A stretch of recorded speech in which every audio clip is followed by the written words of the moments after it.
Prime Minister and Minister for Foreign Affairs and International Cooperation of Cambodia. អ្នកតំណាងរបស់ប្រទេសកម្ពុជានៅមហាសន្និបាតអង្គការសហប្រជាជាតិបានសម្ដែងក្តីបារម្ភច្រើនអំពីវិបត្តិនៅជុំវិញពិភពលោក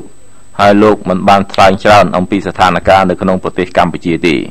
ពីថ្ងៃមុនពេលលោកថ្លែងសន្ទរកថានៅអង្គការសហប្រជាជាតិលោកហៅនំហុងឧបនាយករដ្ឋមន្ត្រីនិងជារដ្ឋមន្ត្រីការបរទេសកម្ពុជា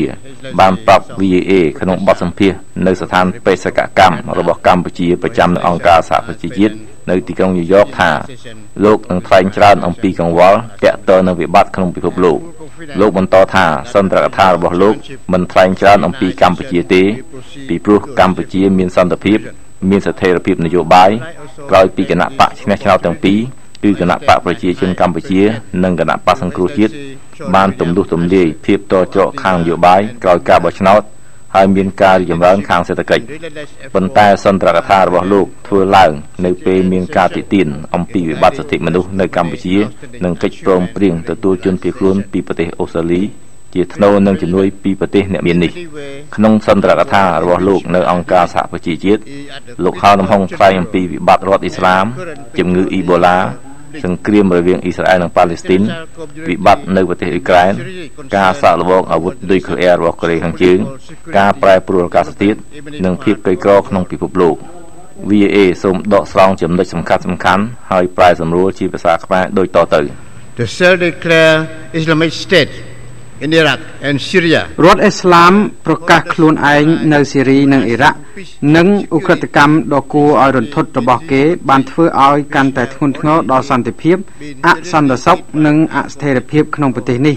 ដែលមានរងគ្រោះដោយចំនួនប្រដាប់អាវុធបន្ទុះសារាយប្រដាប់អាវុធនៅស៊ីរីមិនត្រឹមតែបានស្លាប់ជនស្លូតត្រង់និងកុមារច្រើនម៉ឺននាក់ប៉ុណ្ណោះទេតែថែមទាំងបានបង្កឲ្យមានជនភៀសខ្លួនច្រើនសែននាក់ថែមទៀត The speed of epidemic infection of Ebola ការរាលដាលនៃជំងឺអេបូឡានៅអាហ្វ្រិកមានល្បឿនខ្លាំងក្លាដែលជាការគំរាមធ្ងន់ធ្ងរបំផុតដល់ពិភពលោកសពថ្ងៃនេះជាដំណាក់កាលសំខាន់ណាស់ដែលសហគមន៍អន្តរជាតិ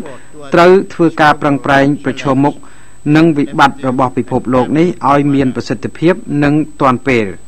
With regard to the hostility between Palestine and Israel ចំពោះបន្ទុះសារាយរវាងអ៊ីស្រាអែលនិងប៉ាឡេស្ទីនទោះជាមានបាត់ឈប់បាញ់គ្នាក្តីតែនៅមានជាបញ្ហាជាកង្វល់ហើយយើងអំពាវនាវឲ្យមានការទទួលយកកិច្ចពិភាក្សាសន្តិភាពមានន័យ Cambodia believe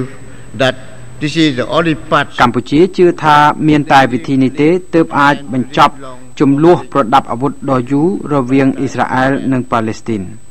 The launching of missile by DPRK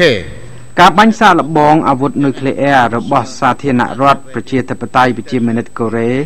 បង្កឲ្យមានកង្វល់ជាអន្តរជាតិនិងធ្វើឲ្យស្ថានភាពក្នុងតំបន់កាន់តែធ្ងន់ធ្ងរដូច្នេះកិច្ចពិភាក្សា6ភាគីត្រូវតែបន្ត The rapid pace of climate change is having ការប្រែប្រួលអាកាសធាតុបង្កការបំផ្លិចបំផ្លាញទាំងក្នុងប្រទេសអភិវឌ្ឍនិងប្រទេសកំពុងអភិវឌ្ឍឧទាហរណ៍ក្នុងឆ្នាំ2013ប្រទេសកម្ពុជារងគ្រោះទឹកជំនន់ទូទាំងប្រទេសហើយមានមនុស្សស្លាប់158នាក់បង្កការខូចខាតអស់$1000 លាននិងប៉ះពាល់ប្រជាជន1.8 លាននាក់ I thank you for your kind attention សូមអរគុណដល់លោកស្រីចំពោះការយកចិត្តទុកដាក់ស្ដាប់សន្ទរកថារបស់ខ្ញុំបាទ ចាទស្សនិកជនជាទីគោរពលោកអ្នកទើបតែបានទស្សនានៅការថ្លែងរបស់ឯកឧត្តមឧបនាយករដ្ឋមន្ត្រីហៅនំហុងនៅឯអង្គការសហប្រជាជាតិដែលយើងទទួលបានពី VOA ហើយខណៈនេះផងដែរគឺ